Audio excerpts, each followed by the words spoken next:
بەناوی خوای بەخشندەی میهرەبان سڵاوتان لەبێت بینەرا بەڕێز و خۆشەویستەکانی بەرنامەی دین و دنیا خۆشحاڵین لە دەرفەتێکی تازەدا بە خزمەتەوەی بەڕێز و خۆشەویستەگەینەوە هیوادارین کە ئەو بابەتانەی ئێمە باسییانەکەین و شرۆڤەیانەکەین لەگەڵ زانایانی ئاینی کەسانی پسپۆر بانگەوازکار ببنە جێگەی ڕەزامەندی خوا و دواییش ئێوە بینەرانی عزیزی کەناڵی ئاسمانی پێیام سوودێکی تاویان لێ وەربگرن مەبەسمانە کە لەم بەرنامەیەوە ئێمە هەنگاوێک هەڵگرین بۆ ڕێخستن و هاوسەنگکردنی هەردوو ژیانی دین و دنیاش. لاڵقەی ئەم جارەی بەرنامەکەمان بە پێویستمان زانی بابەتێک کە زۆر گرنگە لە ژیانی تاشی موسڵمانە و ژیانی مرۆڤەکانە و پەیوەندی هەیە بە دینوش و دنیاشمانەوە باس بکەین ئەویش بابەتی تەوەکولە ئەوەی کە لە ژیانی ڕۆژانەمانە زۆر جارەڵێن تەوەکل عەلە الله یعنی ڕاهاتوین یان مەبەستمانە کە نیەتی دڵمان پیشان بدەین لە کاتی ئەنجامدانی کارێکە یان ڕوبەڕووبوونەوەی گرفتێکە یان گوزەران و ژیانی دنیامان بۆ ڕەزامەندی وەدەسێنانی ڕەزامەندی خۆی پەروەردگار ئەم دەستەواژەیە زۆر جار دەڵێینەوە بزانین ئەم دەستەواژەیە لە ئەسڵە و لە دینە چۆن جێگەی کراوەتەوە و پانتایی ئەم بابەتە چۆنە و ئینسانی موسڵمان چۆن مامەڵەی لەگەڵدا بکە چۆن خۆی بداتە دەست پەروەردگاری خۆی و ئیشەکانی تا چەند بەم بارودۆخە بسپێرێ ئەی هەڵس و کەوت و مامڵەی خۆی چۆن بێ لەم بارودۆخەیە کاتێک خۆی ئەداتە دەستخۆی پەروەردگار هەوڵەکانی ئەسبابەکانی ئەو هۆکارانەی کە لە ژیانی ڕۆژانەیانە پێویستە بەکاری بهێنێ لەکوێ جێیان کاتەوە ئێمە بۆەوەی کە ئەم بابەتە زۆر ڕوون بکەینەوە لەگەڵ بەڕێز و خۆشەویست دکتۆر محەممەد بامۆکی زانایی ئاینی شرۆڤەی ئەم بابەتە ئەکەین لە چەند پرسیارگەلێکە سەرەتای بەرنامە بەگەرمی بەخێراتنی بە ڕێزیانەکەین کاک دکتۆر بەخێر بێن واپاداشتان باتەوە زۆر سوپاسانەکەم بۆ ئەم دەرفەت. جەنابی دکتۆریانی ئێمە دەمانەوێت ئەم بابەتام چەمکە گرنگە کە زۆر لە ژیانی ڕۆژانەمانە بەکاری هێنین و دووبارەیەکەینەوە هەندێک لە ساتەوەختی گرنگە خۆمانی پێ ئەسپێرین تەوەکل بزانین مانای چییە چۆن لە ژیانی موسڵمانە پێویستە ڕەنگ بداتەوە تا چەند لەو کاتەیە کە ئەم دەستەواژەیە بەکاری بێنێ ئیتر دەستبەرداری هەموو بابەتە دنیایەکانی تر ببێ کەواتە لە سەرەتاوە ئەپرسین کە تەوەکل عەلە الله چییە؟ بسم الله الرحمن الرحیم الحمد لله والصلاة والسلام على رسول الله.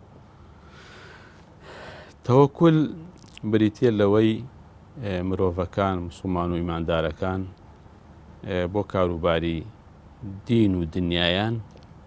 ئیعتیماد و پشتیان بەخوا بەسن دوای ئەوەی کەواوەکو ئەسبابە دنیای و بەشەریەکان چین ئەیگرنە بەر ئەبێ پشت بەخوا بەسن بۆ ئەوەی کەواوەکو چونکە خوا دەسەڵاتی بەسەر هەموو شتێکە هەیە ئاگای لە هەموو شتێک هەیە ئەگەر خوای گەورە یارمەتی و پشتیوان نەبێ بۆ هەر کار و بۆ هەر ئیشی ئینسان ناتوانێت ئەنجامی بدا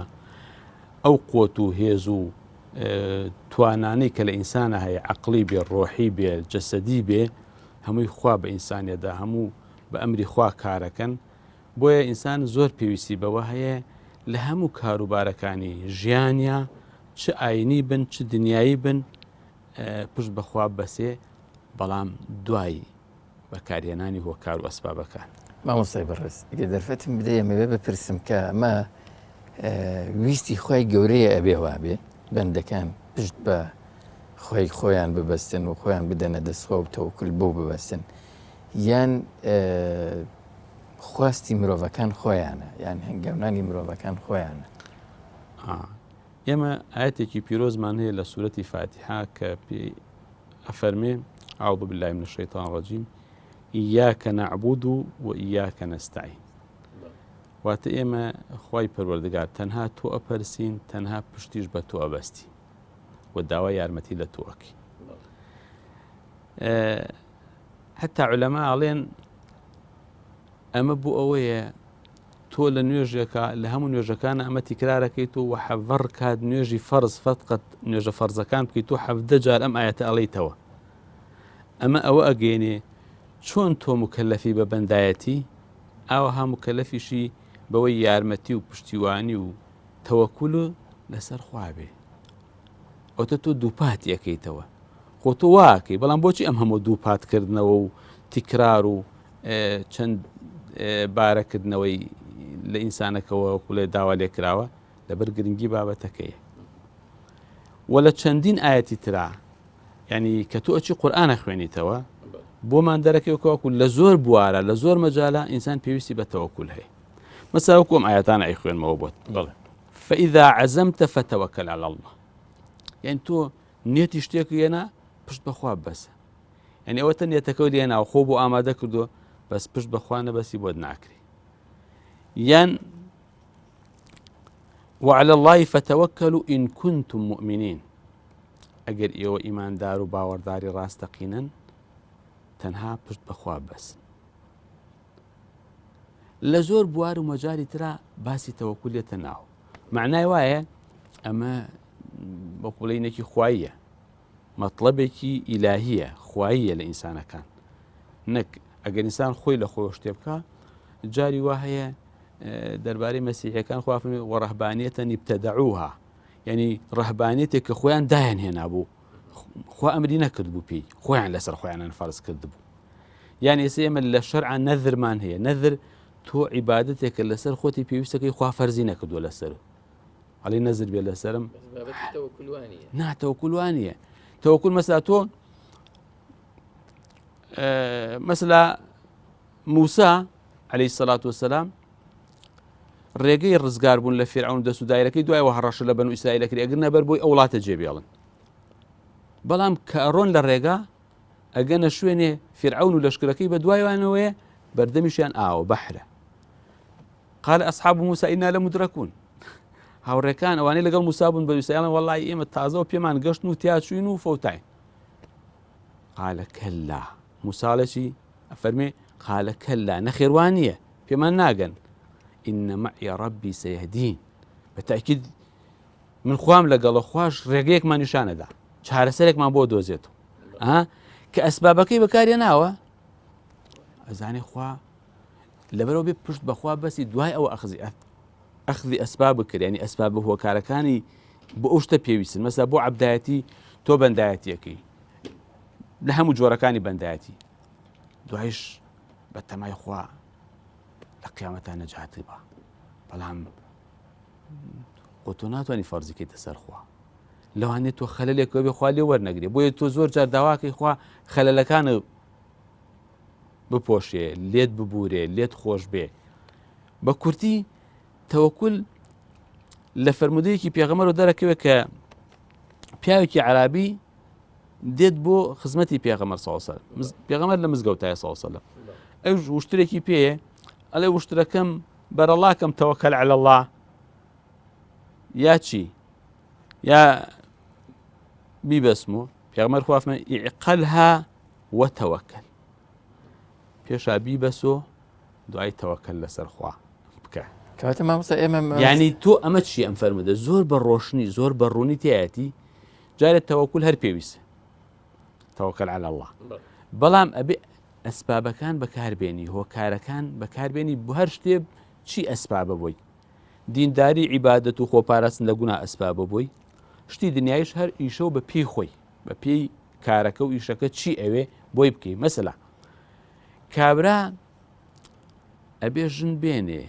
دوای دوعا بکە خوا مناڵی بهاتی ئەگەر ژن نێنێ خوا مناڵی بهاتێ شتی وان هەبێ ئەبێ تۆ بۆشێنێ لە زەویەکە دوای تەوەکەل عەلە الله ئیشلا خوا سەوزێکە ینی ئەمانە دژایەتی یەکتری ناکەن تەواوکەری یەکترن نەخێر مامۆستا بەڵکو ئەسبابەکە بەشێکە لە تەوەکولەکە ئەسبابەکە ینی وەکوڵێ تەواوکەری تەوەکولەکەیە ینی تۆ وەکوتم نابێ دوای قسەی لەسەرەکەین کە مەسەلا عولەما سەحابە چییە فەرمون لەو بارەوە کە کابرا هەر بۆ خۆی دانیشتووی جنەکە بە تەمای خوا بێ و شتیوان نابێ و لە دینە شتیوان نییە کابرا کاسبی نەکاوە بزانێ خوای ژێنێ ئاسمان نەیکردووەتە عاد ئاڵتون و لیرە ببارێنێ ینی مەریەم ئافرەتێکە کچ بووە خوا بە معجیزەیەک وای لێکا مناڵی ببێ و حاملە بێ و مناڵی بێ بۆ حاڵەتی مناڵبوونەکەی شاری بەجێڵا و ڕۆشتۆ لە پەنای دارخورمایەکە لەوێ بێ بۆی پاڵی پێوە باو تا مناڵ شتەکەی ببێ کە مناڵەکەی بێ آخر ئافرەتێ مناڵی بێ زۆر کەم هێز و لاواز و بێدەسەڵاتە خوای گەورە لەو کاتا وەختی خورمانێ خورمای بە خورماکەوە بە معجیزە بۆ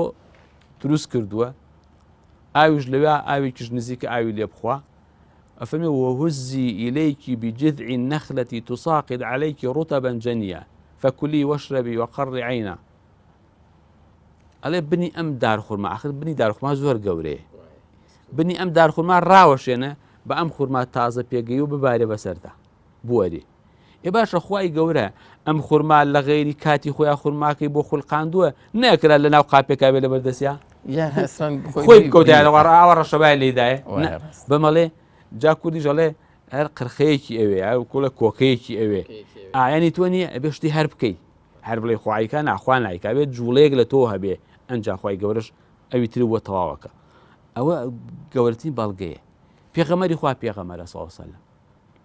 کە هیجرەتەکە هەرچی ئەسبابی دنیای ئیگرێتە بەر بۆ هیجرەتەکەی سەرکەوتو بێ بە پەنهانی ئەڕوا لە کاتێکی ناوەختایە چ بۆ ماڵی ئەبوبەکر نەفەردا 3 ڕۆژ لە غاری ثەور ئەمێننەوە تا قورێش بێ ئومێد ببێ اینجا دەست بە ڕۆشتنەکەن نەفەرێک کە ڕێگەی قاچاق شارەزای لەگەڵ خۆیانی ئەیبەن دوو وشتری چاکیان پێیە بۆ ڕێگە ئەو دوورەی پێ ببڕن ها لە ڕێگەی ئاساییوە ناچن بە ڕۆژە خۆیان پەنادەن بە شەوە ئەڕۆن یعنی ئەم هەموو ئەسبابە ئەگرێتە بەر کە پێغەمەری خواشەو ئەکرا هەرخوا بە معجیزەت دەری کاوعیکی بەسەر نەیە و ها بەڵام ئەو هەموو ئەسبابە ئەگرێتە بەر دێخۆ کەس هەیە بە قەو پێغەمبەری خوا تەوەکولی لەسەر خوا بێ نەخێر وەکو بەو 3 سەحابات نەماڵی ئەوتی گۆشت ناخۆم ئەوتی ژن نایەنم ئەوتی وا ناکەم و پێغەمبەری خوا فەرمی من لە هەمووتان چاکتر خوا ناسم لە هەمووشتان زیاتر لە خوا ترسترم بەڵام من وا ناکەم کە ئەوەی کرد ژنیش دێنم شەو نوێژی شەکەم ئەخەوم ها ئەوە شەکەم ومن رەقیب عن سنەتی فەلەیسە منی هەر کەسێکیش ئەمە نەکا کە من ئەیکەم ئەوە لەسەر سنەتی من نی ینی لە ژیانی پێغەمبەران و عەلەیهیمو سەڵات وەسەلام پیا و چاکانیش ئەمە زۆر ڕەنگی داوەتەوە بەتاکید چکە ئەوان جوان لە ئاینەکە گەشتون هەر کەسێ جوانتر لە ئاینەکە بکە جێبەجێکردنی بۆ ئاینەکە دروستتر و ڕێکترە هەر کەسێ کەم و کورتی لە تێگەشتنەکەی هەبێ لە کردەوەکانشە کەم و کورتی و کرچ و کاڵی و ناڕێکی دیارە ینی جەنابی مامۆستا بە شتەکە ئاواڕوونکەینەوە تا ئەو کاتەی توانای مرۆڤەکان بەسەر بابەتەکانە زاڵە بێ ئەکرێ خۆی هەوڵ و سعی لەگەڵا بکە و لەکوێ تواناکە گەیشتە بن بەست ئەکرێ ئەو کاتە ینی پشتیوان ببەسێ یان هەر پێویستە لە سەرەتاوە ئەم نابێ پشتیوان هەر هەبێ بەڵام چییە تۆ ئەبێ هەر شتێ بە پێی خۆی ئەسبابەکانی بەکاربێنی یعنی ئێستا کە تۆ نەخۆشی ئەبێ بچی بۆ لای دکتۆری تایبەتی ئەو نەخۆشیە عیلاج وەربگری فحوسات بکەی عیلاجەکە چۆن ڕێنمایەکانە بەکاربێنی دوایی پشت بەخوا بەسێک کە خوا ئیشەڵا شفاتەدا بەڵام بۆ نمونە کابرا قاچی بشکی دەستی بشکی نەچێ دکتۆر ئەمەلیاتی بکە یا جەڕاحی بۆی بگرێتەوە هەر بڵێ ئیشەڵا چاکە بێ ئەوە نەتەوەکوولە و نەحیچ بەڵام شتی وا هەیە لەوانەیە ئەسبابەکانی ئەسبابی دنیایی نەبن کابرا هەر پشت بەخوا بەسی ئەبێ بەڵام زۆربەی شتەکان زۆربەی بابەتەکان لەوانن کە ئەسبابیان تایە نازانێنی من لەوە چێ شک نەبەم شت هەبێ ئەسبابی تیان نەبێ چونکە وەکو ئەرزم کردی شتەکان دوو بابەتن دوو جانیبن یا دینداریە یا دنیاییە دینداریەکە هەمووی ئەسبابە لە کردن کە عیباداتە لەوازێنان کە تەرکی مەعاسی و گوناهە ئێمانە ئەسبابن بۆی کەواکو تۆ خوا شتێک بۆ بکە شتە دنیایەکانیش لەوانێ باسمان کرد دەغڵودانە تەندروستیە خانوویە دروستەکەی پرۆژەیە دروستەکەی بە تو بڕی بازرگانی پەک ناخایشەڵا خوا پشتیوانە بێ خوا بۆم ئاسانەکە بەڵام تۆنەیەکی چۆن خوا هە لە خۆ بۆتەکە ێستا تۆ تۆوێ نەوەشێنی لە ئەرزێکە بە تەمابی لە هاوینە بڕۆی دوێنەی گەنم بکەیت. ئێمە لەم زەمانەیە نەخۆشیەک هاتووە زۆر ینی ئەمە نمونەیەکی زەخاشێ ینی ئەم نەخۆشی هاتووە خەڵکی لای ئێمە مەسەرن کە زۆرینە مسلمانین الحەمدوللا ئەو بابەتی زۆر هەڵێ کاکە پشت بەخوا ینی ئەچمە بازار بەبێ ئەوەی هیچ خۆپارێزێتە ناو خەڵکوەچی و ئەمە مەسەرن بابەتی تەوەکوانی ئەوە من لێرە نمونەیەکم لایە بڵێ عومەری کوڕی خەتاب ئەچێ بۆ شام بڵێ لەو کاتە ئەوە گاتە سنووری شام ئەبوو عوبەیدەی کوڕی جەراح لەوێ قایدی و قواتێ لەوێ تاعون بڵاو بۆت تاعون لە ئەمواس کە شارێکە لەوێ بڵێ لەوێ ئەکەونە مشتومڕ و مناقەشەوە بڕوا نەڕوا بگەڕێتەوە نەگەڕێتەوە ئیتر مشاوەرە بە زۆر کەسەکە عومەر ئەخیرەن مشاوەر بە کۆمەڵێک خەڵکی بە تەمەنی مهاجرین و ئەنسار و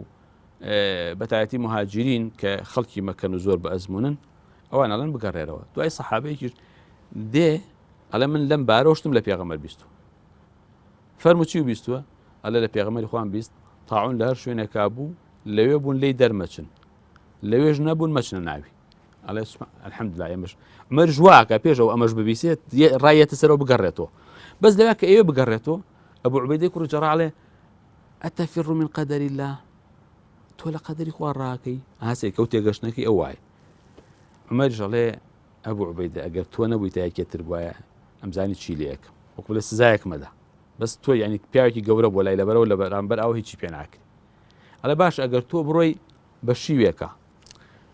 لایەکی لەوەڕێکی باشی لێبێ لایەکی لەوەڕیتیانە بێ وشترەکانە لە کام لایەنە لەوەڕێنی وتی لەوان کە لەوەڕێتێ وتی منش ئەمە قەدەری خوای لەم قەدەری خواچم بۆ قەدەری خوا ئەوژەر قەدەری خوای من بۆی ڕۆم ها عومەر ئەوەی بۆ ئەو ڕاست کردەوە ئەوە عومەر لەوە ئەسبابینی بەکارێنا خۆپارێزی بەکارێنا و دوایشە دەرکەوت کە پێغەمبەری خوش لەو بارەوە فەرمودەی فەرمووە صلی الله علیه و سلم ئەمە یەک پێغەمبەری خوا خۆی صلی الله علیه و سلم لە فەرمودەیەکە فەرمێ فر من المجزوم فرارك من الأسد لە نەفرێک کە تووشی نەخۆشی گولی بۆ و چۆن لە شێرێک ڕائەکەیت و هەڵدەی ئاوا لێ دوورکەوەرەوە نزیکی مەکەوەرە با توش نەبی واگەێنێ فەرمودەکە کەچی خۆی لەگەڵ نەفەری گولان نانی خواردۆ پێغەمبەر صلی الله علیه و سلم هەر حەدیثی صحیح علەما چۆن جەمعی دوو حەدیثەکەن ئەڵێن ئەمەی کە خۆی خواردوێتی لەگەڵ کابرا معناوێ بە ئەمر و فەرمان و قەدەری خوانە بێ ئەم نەخۆشیە ناگوێزێتەوە لە کەسێک بۆ کەسی بۆیە خۆی لەگەڵ نەخۆشەکە خواردی ئەمەی کە فەرمووی دوورکەوەرەوە لێوەکو لە شێر ڕاکەی لێ ڕاکە بۆ ئەوەی جاری وایە و نەخۆشی ئەگوازێتەوە تۆ خۆت نزیک مەکەرەوە تووشی بی یان نەخێر ناگوازێتەوە بەڵام خەڵک قەناعەتی وایە ئەم نەخۆشیە ئەگوازێتەوە بۆی ئەم عەقیدە خەڵەتەی بۆ دروست نەبێت کاکار تێکەڵی مەبەل ئەوە بە ئەو مشکلە بۆ دروست نەبێت بەخوا ئایا ئەمە خوا گواستیوە یا خۆی نەخۆشیەکە نەقڵ بوو ئەلموهیم فەرمودەکە خۆپارێزی لێوە دیارە ئەمەی کەوا فیر من المەجزوم فرارك من الأسد چ لەسەر ئەو معنابێ کە عەقیدەیەکی فاسیدە چ لەسەرەوە بێ نەخۆشەکە نەقڵ خۆی لێ پارێز ئەخذی ئەسبابی بۆ گیراوەتە بەر ئەوەی عومەر زۆر ڕۆشنتر دیارە وایە ڕاست لەبەرەوە بەڕاستی لەم سەردەمەی ئێمە ئەم نەخۆشی کۆرۆنا یا هەر نەخۆشێکی تری لەو بابەتە کە ئاوا گشتی بێ و بڵاو بێتەوە لە ناو خەڵکە خۆپارێزی لێی نەک پێویستە بەڵکو واجبە شتێکی ترمان هەیە لە ئێستایا مام جەنابی مامۆستا پۆلی قوتابیانی پۆلی 12 بۆ ئەوی نمونونەکەوار وازەح بێ لەسەر ئەو بارودۆخی ئێستا گوزەرەکەین وی خەڵک سوودیشی لێوەرگێ قوتابیانی پۆلی 12 ساڵە بۆ نمونە ئەخوێنن ئێستا لە بەردەم هەلێکی چارە نووسسازە یاوە نمرەیەکی باشە هێنێ یانەوەیە خوا نەخواستە نایهێنێ قوتابی وامان هەیە ئەڵێ تەوەکەل عەلە الله ئەچمە ئیمتیحانەوە مەسەلەن ئەکرێ ینی ئەمە بەرهەمی هەبێ نەخێر حەدیثێکمان هەیە حەدیثێکی صحیحە لە موسلیمە بەڵام ئەم حەدیثە دوو ڕیوایەتیە زۆر ئەوەی کە زۆر مەشهورە ناو مەلا و خەتیب و ئەوانە ڕیوایەتێکیانە باسی حوسن الخاتیمە و سوء الخاتیمەکە ئەڵێ یەکێک عیبادەتەکە تا شیبرێک ئەمێنێ بۆ جەهەنم خوا تەوفیقیەدا کردەوەکە بە کردەوەی باشتی وەچێتە باش یان بە هیچ جەهەنمی عەفو بە پێچەوانەوە هی بەهەشتێکە و شیبرێکی ذیراعێکی ئەمێنێ کردەوەکە بە پێچەوانەوە چێتە جەهەنم یا چێتە باشت بەس ئەم حەدیثە وا ئەگەێنێن کابرا 70 ساڵ 80 ساڵ چەندێک تەمەنی بوو ئەوەنە ساڵ دینداریەکە لە پڕ لە ئەخیرا بە 5 دقەی دۆڕێنێ وەکو قومار ئەم ئەگونجێ لە ئەستەقامەی نەبوونە یان کابرا 70 ساڵ کوفر و بێدینی و زوڵ مستەمەکە لە خۆ لە ئاخیرا بە 2 دقە نەجاتی بێداتەوە. سێ ئەم ناڕێکیە، ئەم نەعەدالەتیە. خەڵکی بۆچی دینداری بکە؟ جاوە ئەنێ سەحابەشتی ئالم شێوانی فێرمە پێمەوتیان ئەی بۆ لێ نەگەڕنەی پێم قەدەرەکەمان چۆنە بێ باوا بێتن ئێمە چی بکەین؟ فەرمی نا. کەواتە لایەنە دروستەکەی چۆنە؟ جا لە حەدیثەکان ڕوايات تراتووە فەرمی وإن أحدكم ليعمل بعمل أهل الجنة فيما يبدو للناس. یەکێ لە ئێوە کردەوەکانی بەهەشتیانەیە ئەوەندەی لە خەڵکۆ دیارە، بەڵام لە ڕاستیا وانێ ئەمە منافقە، ئەمە ساختە چی، ئەمە کافرە لە ژێر، ئەمە زندیقە، ئەمە لە بەرچاوی خەڵک واکە لە ژێرۆین لەبەرە خوا لە ئەخیرۆ نایڵێ بڕوا یەکسەر حقەتی دەرەخا بۆ خەڵکو و کوفر و بێدین و شتەکەی دەرەکەی و عەمەلی جەهەنمیەکەوە چێ بۆ جان. بەڵام ئەو بارەکەیان قەی ناکە، ئەو بارەکەیان کە خراپەیە ڕەحمی خوا زۆرە، قەیچێکە کابرا بە 70 ساڵیش خراپە بکات لە ئاخیرات تەوبە بکە، مادەم حەقی خەڵکی لەسەر نەبێ ئەکرێ الئیسلام یەجوب ما قبله.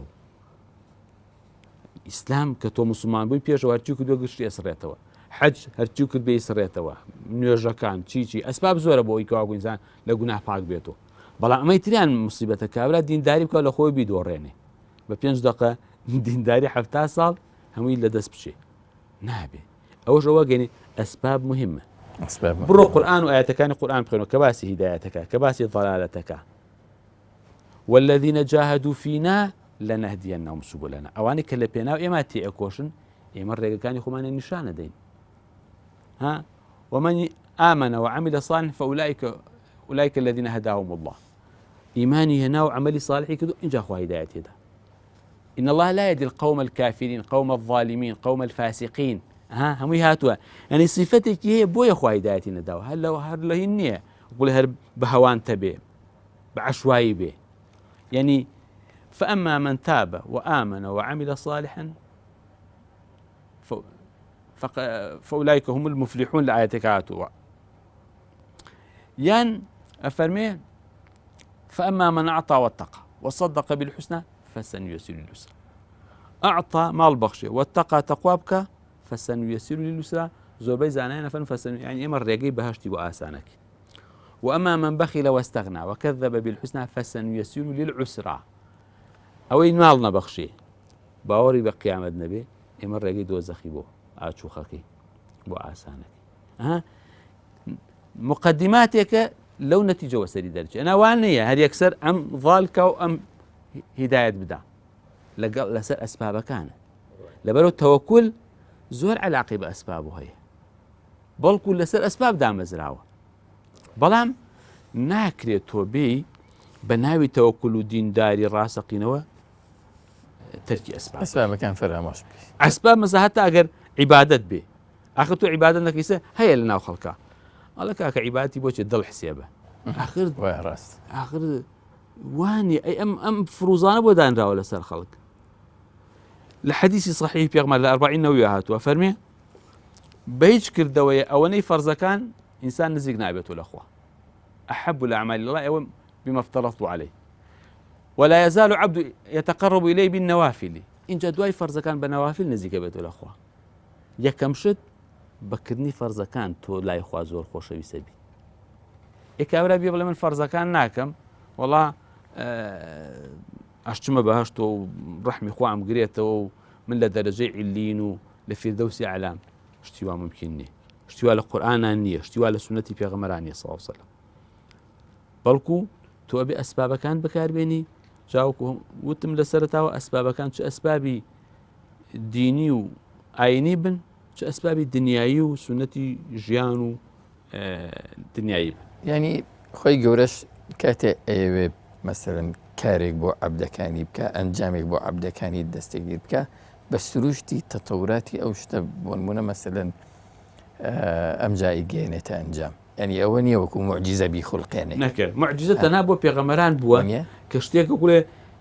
یاسای ئەم بوونەوەرەی بۆ تێک بدا بۆ بەندەکانی پێغەمبەران بوون بۆی خەڵک بڕوان پێ بکە ئەمانە پێغەمبەری خوا. چەند کەسێکی کەمیش لە غەیری پێغەمبەران کە پێوتێ کەرامات کە هەندێشتی خارجی یاسا ئەگەر نائیتر لە سەعانە و هەشتی تری ناکرێت تەوەکەل عەلە الله ئیتر چاوەڕێی معجزە نایزە باران نەبارێ ئەرزی نوە بێت و ئەو پیا بێ بێگومان ڕووەک و دەرخت و خۆخوای گەورە دەسەڵاتی هەیە بیکە بەڵام نایکە ئەبێ سنەتی یعنی ئێستا مەسەلا ئەوەتە موسا کە ئەچونە سەرەوە بەحرەخوا بەحرەکەیان بۆ ئەوەسێنێ شەقیەکە ئیکاتە ڕێگەی یعنی ئەوە معجزەیە ئەوە معجزەیە ئەم ئاوە کە ئەڕوا ئەبێ بوەسی ئاوە ڕێگەیەکی جیا دروست بێ بوەسی بەڵام دەی بۆ خەڵکی تر ئەمە ناکە کابراس بێنێ بچێت بڵێ ئەم بەحرەش من ژۆک و موساخوا بۆم شەقەکە بچێتە ناو بەحرەکەەوە خنگەوە سەلا ئەوە لەوانەیە پەیوەندی بە مەراتبی تەوەکولەوە هەبێت دوایی پرسیاری لێ یەکەم جەنابی مامۆستا بەڵام ویستم پێچەوانەی ئەمە باسکەم بیکەمە پرسیار ئەگەر کەسێک تەنها پشتی بە ئەخذی ئەسباب بەست چی ڕوەدا علەما قسەیە جوانانێ ئەفەرمون نەتەوەکول بێ ئەسباب دروستە ئەخذ بە ئەسباب بێتەوەکول دروستە یعنی هەردووکیان تەواوکەری یەکترن هەماهەنگن لەگەڵ یەکە هاو سازن لەگەڵ یەکە نەک پێچەوان و دژ بە یەک بن ئەگەر کابرا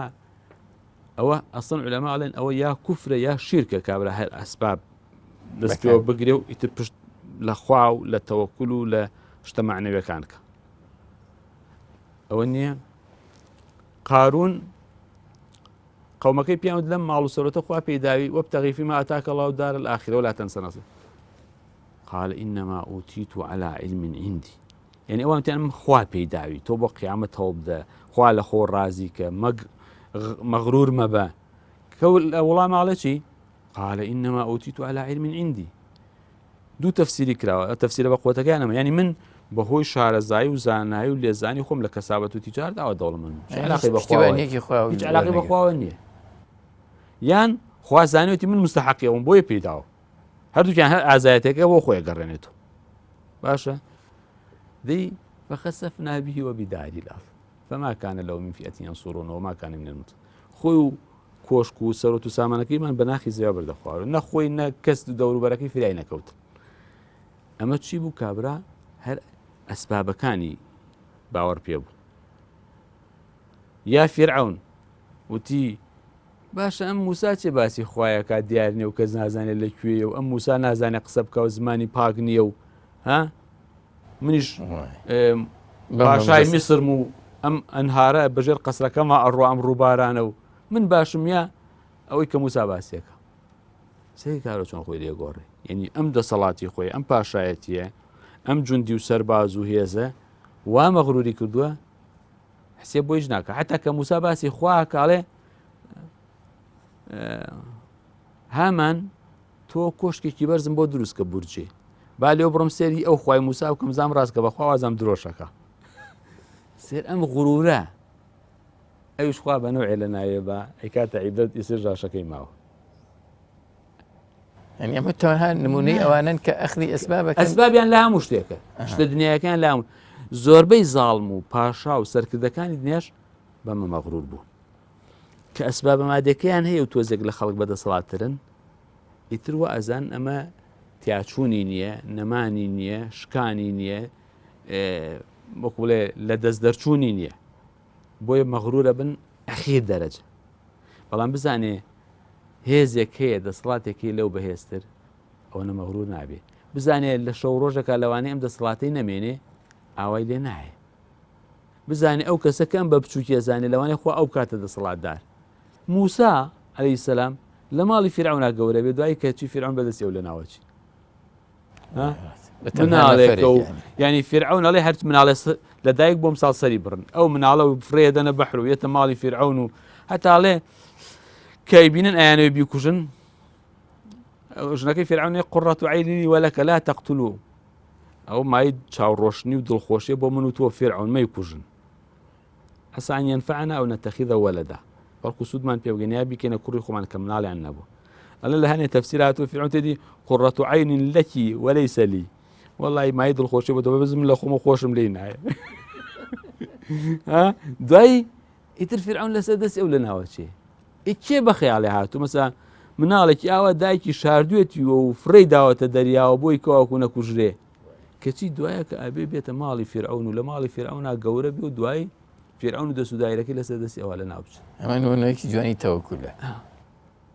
کە ئەخذ بە ئەسباب هیچ نییە لە ڕووی موسا و ئەخذ بە ئەسبابی کردووە موسایەکی فەقیرەتە کە خوای گەورەی نێرێ بۆ لای فێرعەون لەگەڵ هارونا ئەڵێ خوای وەڵای گوناهێکم کردو هەڵەیەکم کردووە دەرسم بڕۆم یەکسەر بمان کوژە و مەجای چمان نەڵێ لا تخافا إني معكما أسمع وأرى فأتياه فقولا إنا رسول ربك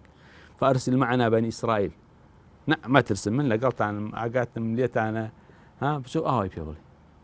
هل أمانة موسى ناترسي أم فرعون ككزني يورع وقصبك على الرؤيا هم كزني ترساوي بيكوجي أم موسى روبا بيته أم هارون أشي لقلا روبا بيته ها كاكا بوم خلق عزيتي بوم خلق تشوسيني تو أم أخوا قبولناك ها دعاء تحداك موسى أما تشي ما توكل على الله بشت بس بخواك أم موسى قوتي بموسى دعوة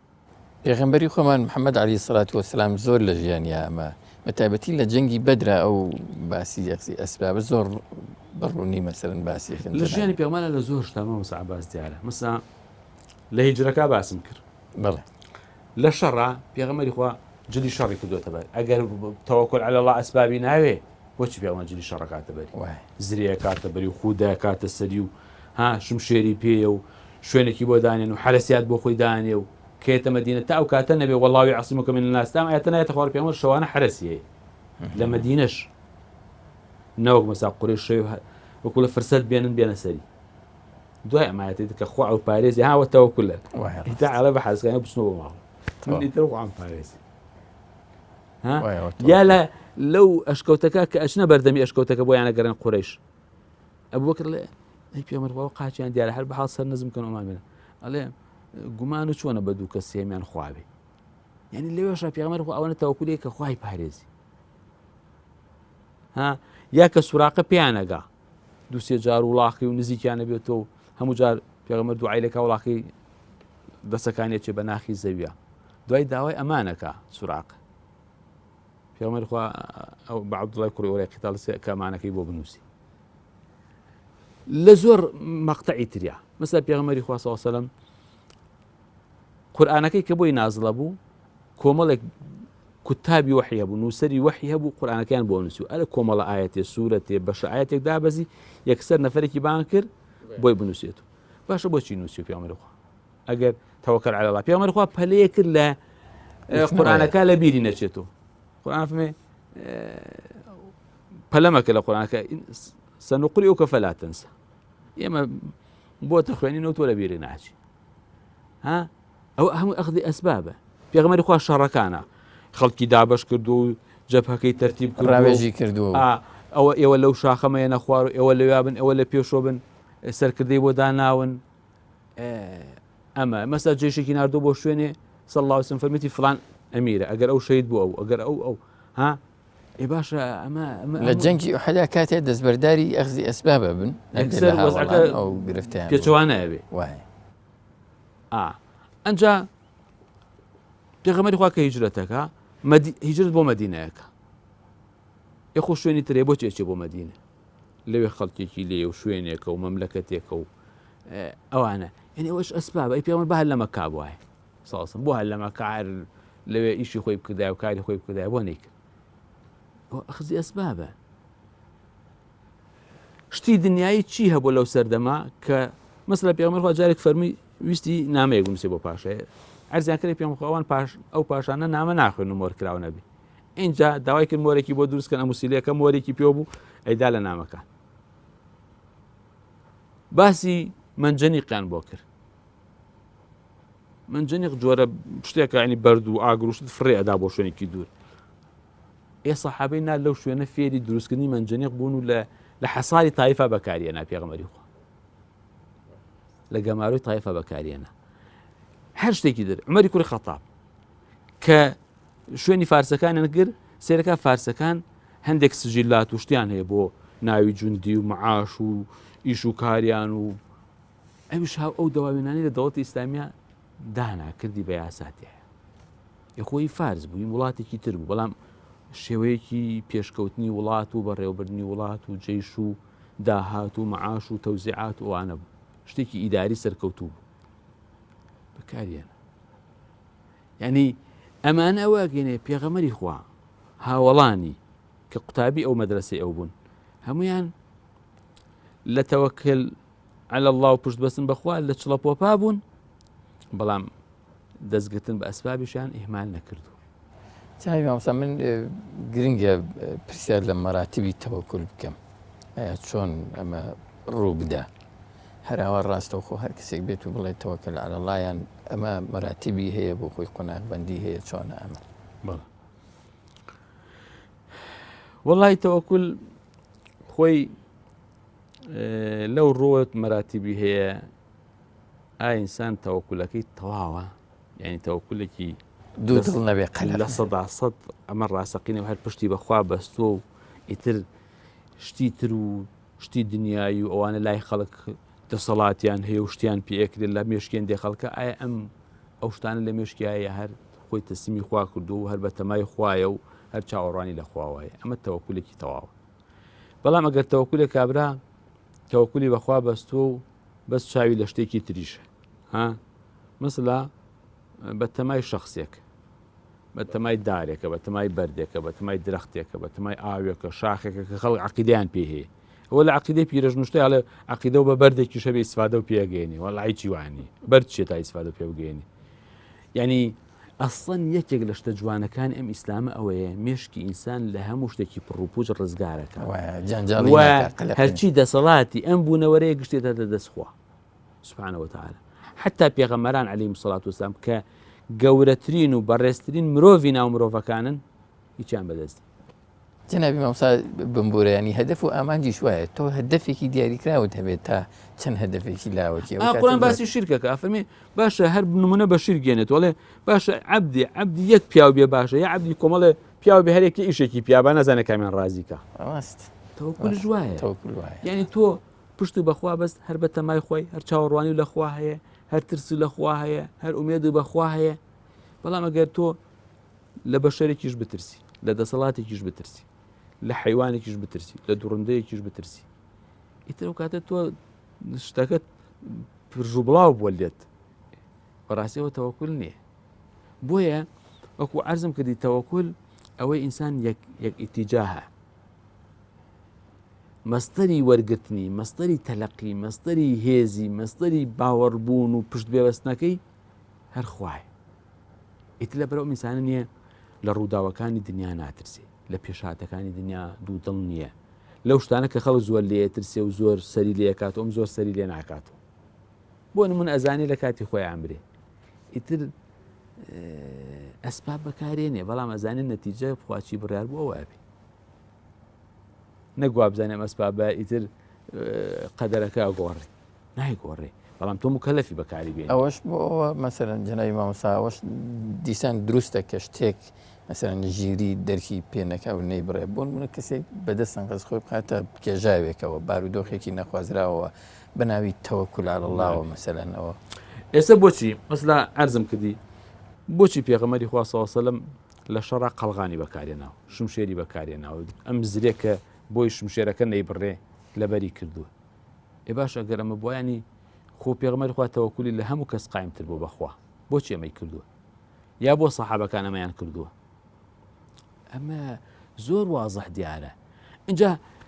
دروست نییە مەسا کەسێک پێغەمبەری خوا فەرمێ کەسێک خۆی بکوژێ بە سیلاحێ خوا لە جەنمیشە بۆ عەزابێدا کەسێک ژەهر بخوا بۆی بیکوژێ هەر بە هەمان شێوە یعنی نابێت تۆ ژەهر بخۆی بڵێ وەڵام من خوا نامکوژی نابێت تۆ خۆ فڕێ بێتە بەحرێک و مەلە نەزانی بڵێ وەڵام من ناخن کێم نابێت یعنی شتیوانە بوو بەڕاستی بەڵکو ئەوە هەنێ ساحیر و فاڵچی و ئەوانە هەندێشتی درۆ و دەلەسەکەن و چاوبەزە خەڵکەکەن ئەوە هەمووی لە ئیسلامە حرامە ساحیر کە شتێکی ناڕاست دەکات لە بەرچاوی خەڵک حقیقەتی ببێیان نەیبێ لەسەر خلاف لە بینی عولەما هەیە لە ئیسلامە ساحیر کافرە و ساحیر ئیشەکەی ڕێگە پێدراو نیە لە ئیسلامە وەگەر ساحیر ئیش بە سیحرەکەی بکە زۆربەی عولەما لە نەبێ بکوژرێ ئێ باشە ساحیر چیە ساحیر دێ شتێکی نائاسایی پیشانی خەڵکەدا جاگەر ساحیر ئەتوانێ حقیقەتی شتەکان بگۆڕێ ئەی بۆیە بە پارەوەکە بۆ خەڵک ئەی بۆ ناڕۆخۆی پارە پیاکە خۆی ساحیرێک تەوبەی کردو دوایە موسڵمان بووە هاتوو بۆی پیشانی خەڵکی باسی حردرۆیە دوور لە ڕووی مەجلیسەکە هەندێک پیسایی داناوە لە شوێنەکە لە بەرچاوی خەڵک کردوێتی بە ئاڵتون کردی بە یەک پارچە ئاڵتون ئێوە توێتی بە نەفەرە دەسی لێبە و دوای سێرەکە هەر بۆ نییە توێتی ئەوە نەبەرچایەوە ئاڵتونە ئاڵتون نییە وایە ڕاستە ئەوڵێت چاو بەسە چاو بەستە لەبەرەوە ئیسلام باوەڕی بەو خەڵەتاندن و چاو بەس و تۆ باوەڕ و بە دار و بەرد و ئەمانە بێتە ئەسیرانەی ئیسلام ئەوانەی هەموو ڕەفس زۆر باش ماوسان لە کۆتایی بەرنمەکە نزیکە بینەوە دوو شتی گرنگ ماوە پرسیاریان لێ بکەین یەکەم ئەگەر وامان کرد بۆ شەوە دروستی کە جەنابەت باست کرد تەوەکوولمان کرد بەخوا بەرهەمەکانی چی دەبێ دەستکەوتەکەمان چی دەبێ بەرهەمی یەکەم کۆمەڵە ئیسفادەی قیامەتی هەیە کە خوای گەورە مژدە ئەدا بەوانەی تەوەکولی لەسەر خوا بەسن ئەچنە باشتۆ بەرهەمێکی تری ئەوەیە ئینسان مرتاحە بێ لە دڵە ڕاوکی و دوو دڵی و ئەوانە ڕزگارێ بێ بەرهەمێکی تری ئەوەیە ئەو هێزە درۆینانە کە زۆرێ لە خەڵک بڕای پێ لە دنیا ئەم باوەڕێ پێینێ مێشکی ئازادە عەقڵانە بیرەکات و ئیش لەسەر عەقڵیەکە لەسەر خوراافە و شتی پڕوپوچوانە بیر و باوەڕ و قەنەعاتی دا نامەزرێنێ ئیسفادەیەکی تری ئەوەیە ئەسبابەکان بەکارێنێ بەبێ ئەسباب چۆن نەفرێت چەکی پێ نەبێ ناچێتە جەنگەوە ئەمیش بەبێ ئەسباب شتەکان ناکە بەبێ ئەسباب بەتەمای نەتائیج نابێ نەتیجەیەکی تری ئەوەیە ینی بە پێی تەفاوتی خەڵک لە تەوەکول و دەستگرتن بە ئەسبابەوە فەرقیانەیە لە نزیکی و دووریان لە عەقیدە و لە بیر و باوەڕەوە ئیسلام گرنگی بە هەردووکیان داوە هەم تەوەکولەکە لە پێشەوە هەم ئەسبابەکەش سێر ئەم فەرمودەی کە پێغەمبەری فەرمین ئەفەرمی ئەگەر ئێوە چاک تەوەکول لەسەر خوا ببەستن خوا ڕزقتانەدا